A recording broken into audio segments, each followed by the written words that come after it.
कडक उन्हामुळे पाणीसाठ्यात झपाट्याने घट. सांगली जिल्ह्यात 10 पाझर तलाव पडले कोरडे. शिराळा तालुक्यात तापमानात झालेल्या वाढीमुळे जलाशयातील पाणीसाठ्यात कमालीची घट होते आहे.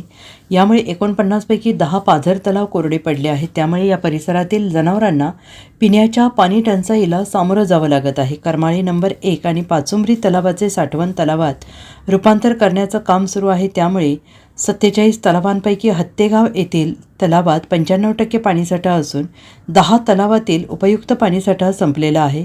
इतर 2 तलावात 90, एका तलावात 85 तर 3 तलावात 50% पाणीसाठा आहे. आणि उन्हाची दाहकता वाढू लागल्याने धरण, विहिरी, कूपनलिका यांच्या पाणीपातळीत घट होण्यास सुरुवात झालेली आहे. यामुळे अनेक ठिकाणी शेतीच्या आणि जनावरांच्या पिण्याच्या पाण्याची टंचाई वाढू लागलेली आहे. मार्च अखेरपर्यंत मोठ्या प्रमाणात पाणीपातळी घटणार असून पाणी टंचाईची समस्या भेडसावणार आहे. Bureau report, SBN Marathi, Shirala.